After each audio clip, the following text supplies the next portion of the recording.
My parents were furious when they found out I bought a house without telling them. They were planning to move my sister, her husband, and 3 kids in with me. How selfish you are. My mother yelled. I simply said no and cut all ties. I've always been a planner. As a kid, I like having everything under control, my homework, the money I saved from birthdays, even the toys I wanted to buy. At home, my parents called me the responsible one. But it never felt like a compliment. It was more like it was my job to be that way. We lived in a modest 3-bedroom apartment in a decent part of the city. It wasn't a palace, but it was fine for us. Ever since I got a job as a financial analyst at a mid-sized company, I started paying a good chunk of the rent. It was my way of helping, of giving back to my parents for what they'd done for me. Though sometimes I felt they took it for granted, my big dream was always to have my own place. Not a mansion or anything fancy, just a space that was mine where I could come home after work, close the door, and feel peace. I said it all the time. My co-workers were tired of hearing me talk about it. I'm going to buy a small house with a patio where I can drink coffee in peace. My parents knew, too. When I brought up at dinner, my mom would give a half smile and say things like, "That sounds nice, but you're comfortable here." My dad, on the other hand, would change the subject or make some vague comment, like he didn't care much. But it wasn't that simple. My parents always had a different vision for me. For a couple of years, every time I talked about moving out, my mom would drop hints. "You deserve a big house, son, something with space for guests." Other times, my dad would chime in, "Don't settle for just anything. Look for something with multiple bedrooms, something that's an investment." I'd nod, but deep down it felt strange. A big house? I didn't need all that. I just wanted a place for myself, not for entertaining. Besides, with my salary, decent but not extravagant, a huge house was out of reach unless I took on years of debt. But they kept insisting, to the point where I sometimes wondered if they were right. Maybe I was being too modest. Besides my parents, there's my sister, Carla. She's 3 years older than me, but always acted like the younger one. Carla never finished school. She said studying wasn't for her, that she preferred to live life. She married young to Diego, a delivery driver who, to be honest, works hard to provide for his family. They have 3 kids, Sophia, 8, and twins Lucas and Mateo, 5.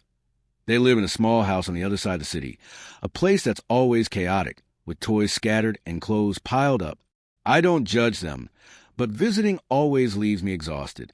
Carl and Diego barely make ends meet, and every so often she texts me asking for a little help. It's never a huge amount, but it's always something. I give it to her because she's my sister, and I don't want my nephews to go without, though if I'm honest, it sometimes frustrates me that she doesn't do anything to change her situation. She's always complaining, but never looks for solutions. At home, Carla was always a favorite. Growing up, everything revolved around her. If she wanted something, she got it. If she messed up, there were no consequences. Me, I was the one who had to behave, get good grades, and stay out of trouble. Over time, I got used to it. My parents saw her as someone who constantly needed help, like life had always dealt her a bad hand. Me, they saw as the one who didn't need anything, the one who could always manage on his own. And in a way, that was true. I've always been independent. But that doesn't mean I didn't want a little support, even just a good job once in a while. A few months ago, I got serious about the house. My job was going well. I'd gotten a small raise, and my savings were looking solid. Every night after my parents went to bed, I'd sit in my room with my laptop, browsing real estate sites. I was looking for something I could afford without drowning in debt, in a quiet area with clean streets and not too much noise. After weeks of searching, I found a house that stole my heart. It was small, 2 bedrooms, 1 bathroom, a simple but practical kitchen, and a backyard, just like I'd imagined, with space for a table to drink coffee. The neighborhood was nice, close to the main road, but without the chaos of traffic. I crunched the numbers over and over, talked to the bank, got a loan that wouldn't strangle me, and after months of paperwork and nerves, I bought it. The day I signed the papers, I was over the moon. That night, I couldn't keep the news to myself. We were having dinner in the dining room as usual. My dad was watching TV in the background. My mom was serving more food, and I couldn't stop smiling like an idiot. Finally, I blurted out, "Ma, Pa, I bought a house," I said, trying to sound calm. My mom put her fork down and looked at me, confused. My dad turned his head, but didn't say anything. "It's small, just 2 bedrooms, but it's nice. It has a patio. It's in a quiet area." "2 bedrooms?" my mom asked, her tone not joyful but almost annoyed. "Why so small?" "Because it's what I need," I replied, a bit thrown off. "I don't want something big, just a place for me." My dad grunted something I couldn't make out and went back to the TV. My mom crossed her arms. "But you deserve more than that," she said, frowning. "A big house with space. What if you start a family later, or if someone visits? 2 bedrooms is nothing." I stayed quiet for a second, not sure what to say. Her words fell off. They'd always push for something big, but I never thought it was such a big deal. Why did the size matter so much? "Well, it's fine for me," I said, shrugging. "It's what I can afford, and I'm happy." My mom didn't look convinced. She stared at me like she was waiting for me to say something else, to change my mind. Then, suddenly, her tone shifted. "We want to see it," she said, almost like an order. "Tomorrow after work, take us." "Sure," I replied, trying to regain my excitement. "We can go when I get off work." We agreed I'd take them to see the house the next day. I spent the night thinking about how I'd decorate it, where I'd put the couch, what color I'd paint the walls. I was so caught up in my own world that I didn't pay much attention to my mom's tone or my dad's expression. If I'd been more observant, maybe I'd have noticed something was off. But at that moment, all I could think about was how happy I was. The next day, I left work early and picked up my parents. They were ready, waiting in the living room. My mom was carrying a bag of food, like we were going on a picnic, and my dad was quiet, with a grumpy face. On the drive, I tried to tell them more. The house had big windows. The patio was perfect for a barbecue. My mom nodded, but barely said anything. My dad just stared out the car window. When we got to the street where the house was, I felt a surge of excitement. The house looked just like I dreamed. Simple, with a white facade and a gray gate. It wasn't much, but to me it was everything. I parked, got out, and said, "Well, here it is," opening the gate with a smile. My parents walked into the patio and looked around. My mom moved slowly, like she was inspecting, and my dad stayed back, hands in his pockets. I took them inside, showing them the living room, the kitchen, the bathroom. I told them I wanted to put a big table in the dining area, maybe buy a new TV. When we got to the bedrooms, I opened the doors proudly. "This one's would be my room," I said, pointing to the bigger one with a window facing the patio. "And this one I'll use as an office, or maybe a guest room." My parents stood in the doorway of the second bedroom, staring at it. They didn't say anything, but their faces had changed. My mom was pressing her lips together, like she was about to explode.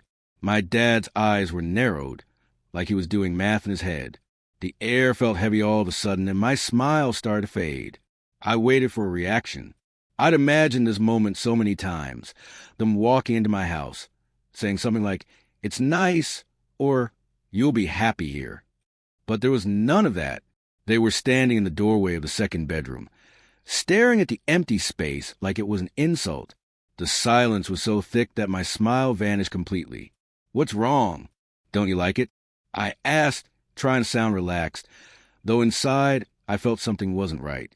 My mom spun toward me, her eyes blazing. It wasn't just anger. It was like I had done something unforgivable.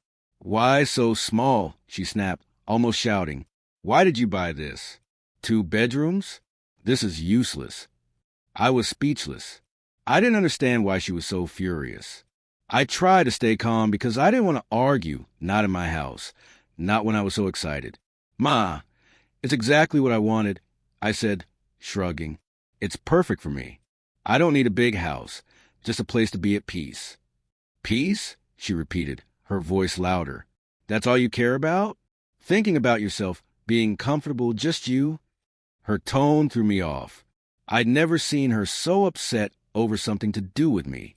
I always thought she wanted the best for me. But this didn't make sense. Why did it bother her so much that my house was small?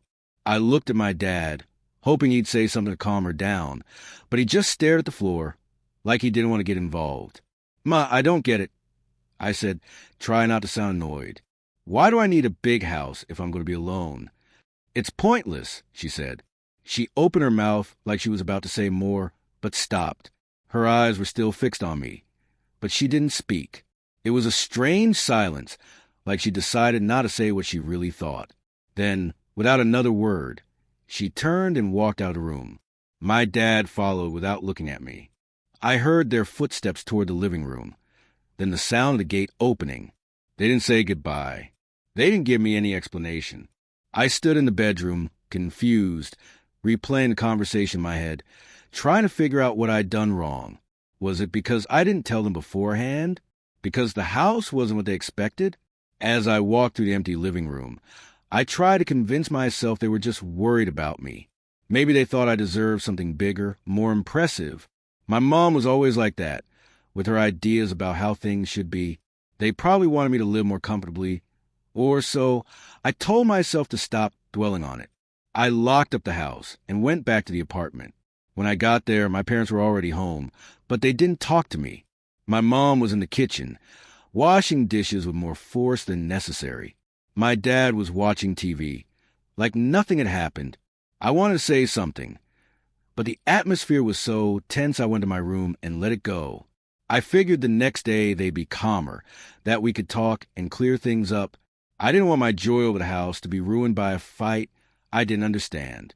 The next day, after work, I stopped by the apartment to pick up some things. I still had clothes, books, and a few small pieces of furniture in my room, and I wanted to start moving them to my house little by little. Since I had keys, I let myself in quietly. My parents weren't home, so I went upstairs to my room. I grabbed a suitcase and started packing shirts, a pair of shoes, some old notebooks.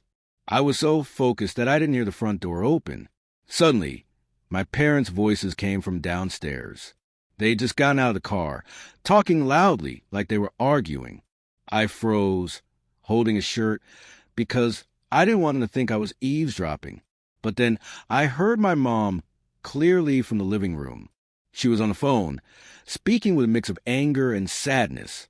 "Carla, I don't know what happened," she said. "I tried, I swear I tried. I told him 1,000 times to look for a big house with space for everyone, but he wouldn't. He bought a tiny thing, 2 bedrooms. 2. There's no room for you or Diego or the kids." I felt the floor shift beneath me. I couldn't believe what I was hearing. Carla, Diego, the kids? What was she talking about? My hands dropped the shirt, and I crept toward my bedroom door, trying not to make a sound. My mom's voice continued, each word hitting like a punch. "I'm sorry, honey," she went on. "We thought he'd buy something where you could all live together. But no, he only thought about himself. How selfish, Carla. How selfish. He's always been like that, even if you don't want to admit it." My heart was pounding so hard I thought they'd hear it. Everything started to make sense. All the times my mom insisted on a big house, my dad's comments about space for guests, the way they got mad when they saw my house. It wasn't because they wanted the best for me. They wanted me to buy a house where Carla, her husband, and her kids could live. They wanted me to support them all. "Calm down, honey," my mom said now, her tone more resolute. "I'll fix this. I don't know how, but I'll get that money back from the house. Don't worry, you won't be left like this." I heard the click of the phone as she hung up. Then my dad's low voice saying something I couldn't make out. My hands were cold, and my head was spinning. I didn't know what to do. Part of me wanted to storm downstairs, confront them, yell at them for planning something like this behind my back. But another part, stronger, just wanted to leave. I didn't want to argue. I didn't want to hear excuses. Everything I believed about my family was falling apart. Without making a sound, I finished packing what I needed, crept downstairs, and made sure they didn't see me. My parents were in the kitchen with their backs to me. I slipped out, closing the door as softly as I could. I got in my car, threw the suitcase in the back, and drove to my house. On the way, I didn't say anything, but my mind wouldn't stop. I felt betrayed, like everything I'd done for them meant nothing. The years paying rent, the money I gave Carla, the times I kept quiet to avoid trouble. And all the while, they were scheming to use my hard work for their own plans. When I got to my house, I dropped the suitcase in the living room and sat on the floor since I didn't have furniture yet. I didn't cry. I didn't yell. I just sat there, staring at the wall, feeling an emptiness I couldn't explain. In that moment, I made a decision. I wasn't going back to the apartment. I wasn't going to talk to them. I wasn't going to give them a chance to explain or convince me I was overreacting. I was done. My family, or what I thought was my family, no longer existed for me. 3 days passed. I didn't answer messages. I didn't check my phone more than necessary. I started settling into my house. I bought a mattress, a small table, the basics to get started. I tried to focus on that, on building my life. But every so often, my mom's voice came back to me, calling me selfish. I couldn't shake it, but I didn't want to. It was like a reminder why I'd cut them off. On the third day, while I was organizing boxes in the living room, my phone rang. I ignored it first, thinking it was work, but it rang again. When I checked the screen, it was my mom's name.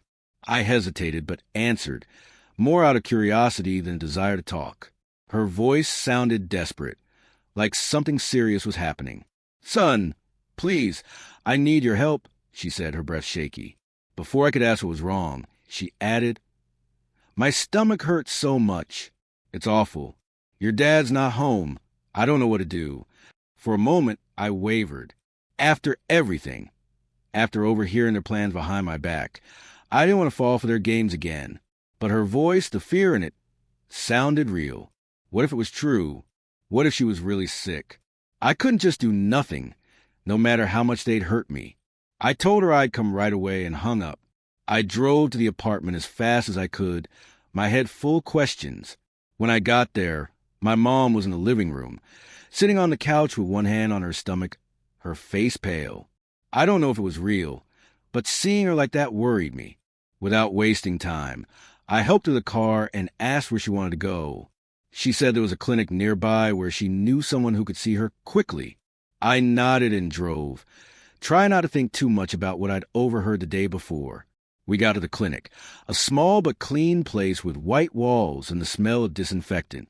At the front desk, my mom mentioned her uncle, my grandmother's brother, who worked there as a doctor. I hadn't seen him in years, but I remembered him as a serious, quiet man. They called him over the intercom, and within minutes, he appeared in a white coat, holding a clipboard. He greeted us briefly and took my mom to an exam room.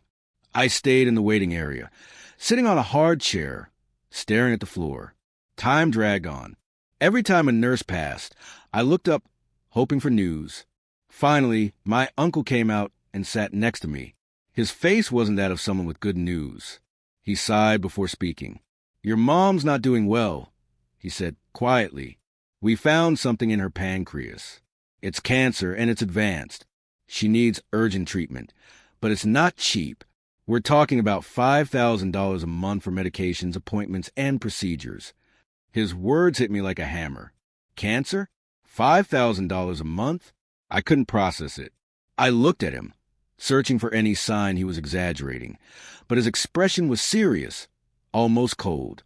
I asked how sure he was what the options were, but he just repeated that time was critical and we needed to act fast. When my mom came out of the exam room, she looked exhausted but didn't say much. She just looked at me and mumbled, "Thank you for coming." Before sitting next to me, I drove her back to the apartment, but my head was a mess. I didn't know where to get that kind of money. My salary was good, but not that good. My savings had gone into the house, and the loan I had left me little wiggle room. I thought about selling something, asking for an advance at work, but nothing seemed like enough. My mom was quiet, staring out the window. I didn't know if she was sad, scared, or what, but I didn't ask. When I dropped her off, I told her I'd figure something out and left. That night, I didn't sleep. I tossed and turned on my new mattress, staring at the ceiling. Part of me wanted to help. She was my mom, after all. But I couldn't shake what I'd overheard. Their plans with Carla, how they wanted to get the money back from a house. What if this was a lie, too? The thought made me feel sick, but I couldn't ignore it. I decided I needed to talk to someone before doing anything. I thought of Carla. Maybe she knew something. Maybe she could give me a clue about what was going on. The next day, I drove to her house. I didn't call ahead because I wanted to catch her off guard. But when I got to her street, I saw something that stopped me cold. There was Carla, standing in front of her house, talking to my dad. They looked relaxed, almost happy. I parked a few meters away where they couldn't see me and rolled down the window to listen. I don't know why I did it, but something told me I needed to know. "Don't worry, Carla," my dad was saying, with a smile I hadn't seen in months. "Everything's going as planned. Your mom's fine. She's not sick. This is just to get him to cough up the money." Carla let out a little laugh, like it was a joke. "That's such a relief, Pa." I was starting to worry it wouldn't work. I felt the air leave my lungs. My body went cold, like someone had dumped ice water on me. I couldn't move. I couldn't think. It all clicked in a second. My mom's pain, the clinic, the cancer diagnosis. It was all a lie. Another scheme, just like the big house. They wanted to trick me into giving them money. Probably so Carla and her family could live more comfortably. My mom wasn't sick. My uncle, the doctor, was probably in on it. And I, like an idiot, had almost fallen for it again. I don't know how long I sat there, hidden, listening to them talk like it was nothing. When my dad said goodbye and Carla went inside, I got back in my car and drove home. I didn't feel anger. I didn't feel sadness. Just exhaustion. A deep exhaustion I couldn't explain. I was tired of the lies, the schemes behind my back, being treated like a means to their ends. When I got to my house, I sat at the table I'd bought and stared at the wall. There was nothing left to say, nothing left to do. The next day, my phone buzzed with a message from my mom. I opened it, though I knew I shouldn't. It was a long, dramatic text. She said she was in bad shape, that the pain kept her up at night, that she didn't know how she'd afford the treatment. It ended with a line so absurd it almost made me laugh. "Please, son, do whatever you can to help your poor mother." I stared at the message for a while, and then a laugh escaped me, not out of joy, but disbelief. How could they keep this up? How could they think I'd keep falling for it? Without thinking too much, I typed a short reply. "Stop pretending. I know what you're up to." I sent it, blocked her number, and just to be safe, changed mine that afternoon. I didn't want more messages, more calls, more anything. After that, I decided to cut off all contact with my family, not just my mom, but my dad, Carla, anyone who could drag me back into their games.